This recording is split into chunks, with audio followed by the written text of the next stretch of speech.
Earlier this week, the Department of Energy announcing changes to its program to deploy small modular reactors aimed at boosting energy grid capacity. Joining me now in a Fox Business exclusive is the U.S. Energy Secretary, Chris Wright. Mr. Secretary, great to have you this morning. Thanks so much for being here.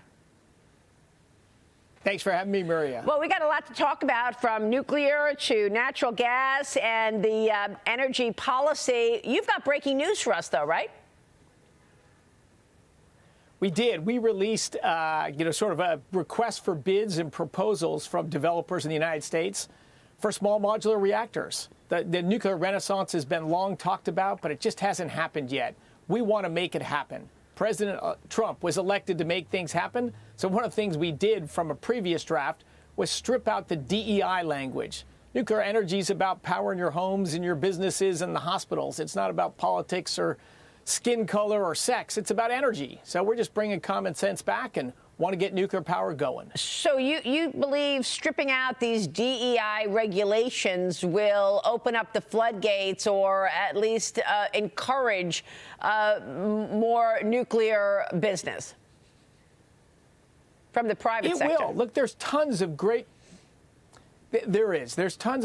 American companies that are spending private capital to develop next-generation nuclear technologies that are small, manufacturable in factories, assembled quick on location. They're safe. Everything in the world goes wrong, and the reactors just automatically shut themselves off. So there's really some great technologies, and we just want to focus on technology and energy. I think it's just common sense. And part of that focus is certainly on natural gas. I want to ask you about natural gas. These recent scares like Russia and the war on Ukraine, and of course Iran and its moves in terms of Israel and Hamas has prices up, with natural gas up about 27% year to date. Your thoughts on natural gas and whether or not you're seeing a demand-supply situation change here? Yeah, I mean, demand has grown a lot for natural gas. And look, prices were very low last year, so investment levels dipped down. If you look at natural gas today in oil terms, it's at like $22, $23 a barrel. That's pretty cheap energy right now. And it's the fastest growing energy source on the planet. And the U.S., as you know, when Russia invaded Ukraine and a lot of their supply was cut off to Europe, U.S. LNG filled that hole more than any other source. And we could have filled it even more if not for the Biden, quote-unquote, pause on LNG export approvals. Yeah, and I want to ask you about Venezuela and the tariffs. But, Ms. Secretary, you're further postponing the implementation of 3 Biden-era mandates on home appliances, said to lower costs for American consumers. These delays include test procedures for central air conditioners and heat pumps, efficiency standards for walk-in coolers and freezers, efficiency standards for gas water heaters. Tell us more about this. Yeah, these are just more nanny state, crazy top-down mandates that makes it more expensive for American consumers and businesses to buy what they want. This is the kind of stuff that got the American people animated and got President Trump elected. But think of the hot water heaters thing. What's very popular today is these tankless natural gas-powered water heaters. And why are they popular? Because they're really inexpensive. And they just heat water as you need it. Using the lowest cost heating source we have, which is natural gas, so they're very popular. The Biden administration was rolling out an efficiency mandate specifically designed to make these illegal.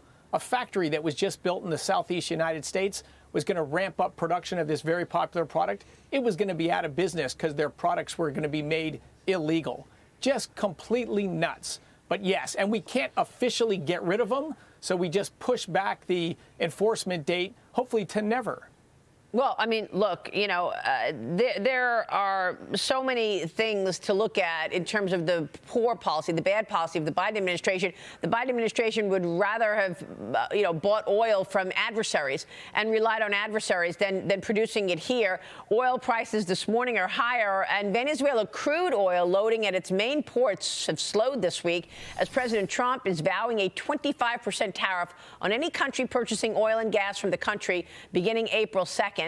The Treasury also extending Chevron's wind-down license to produce oil in Venezuela until May 27th. What can you tell us about Venezuela, Mr. Secretary? Well, what's key there is with policies now and a belief that we can invest in America, across America, and including Alaska, which was sanctioned far more than Iran or Venezuela by the Biden administration. Now that we're free to produce American energy across our country, it gives us great geopolitical leverage. If we don't like the behavior of Venezuela and our foreign policy decides, hey, we should change Venezuela's ability to export oil, we have the ability to do that without impacting prices to American consumers. So key for me is American energy makes American lives better, also makes us more secure and more strategically powerful abroad. And this Venezuela policy is just one example of that. So what's the timing on unleashing all of this energy capacity in America? Secretary, I know this takes time. These are long-term projects. But President Trump wants to, as he always says, drill, baby, drill. And you know, he also wants to have an opportunity to be able to export natural gas, LNG to Europe and other places. I want to get your take on that because you've got low storage builds in the EU, no comprehensive ceasefire, and yet we're seeing a stability on prices. The president wants to unleash all this capacity. When will it happen? And when would you expect that the U.S. could actually export some of this LNG to Europe, for example? Well, U.S. natural gas production is at an all-time high today, so gas production's already growing. I was down a few weeks ago at a brand new liquefied natural gas export terminal in Louisiana coming online. We've approved 4 more within the first 100 days of the Trump administration that'll be under construction soon. So, boy, our capacity to export is growing rapidly. We have pipeline exports to Mexico. Our crude exports are at all-time highs and will continue to grow. So I think we're in a good position, but I think 6 months from now, 12 months from now, even a better position. And we have a lot of states in our country that don't have the advantage of low-cost American energy, and that's because they made political choices for expensive energy. I don't think the citizens of those states realize that if you're paying very high prices, it's because the politicians in your state or surrounding states chose expensive energy policies. Yeah. So we're going to do everything we can to get low-cost energy to them as well. Well, I mean, certainly, as you say, you know, this is an important policy, and it takes time. But I guess the next question has to be about Congress. And I've asked you this before, Secretary. You know, some of these executive orders that the president has put in place could go away if another administration comes in and redoes it all, you know, redoes these executive orders and reverses them. So what do you want to see Congress do in terms of codifying some of this into law? So permitting reform's huge. We've made it just so hard to build things in the United States. That hurts not just energy, but anything big you want to build takes years and years before you can put a shovel in the ground. So I was on the Hill yesterday, meeting with a number of members in the House of Representatives, talking about reforms to make it easier to build things. I had a bipartisan group of senators in my office yesterday afternoon talking about nuclear energy. Why don't we have more nuclear power? Why isn't the nuclear renaissance happening? What can we do to get it going?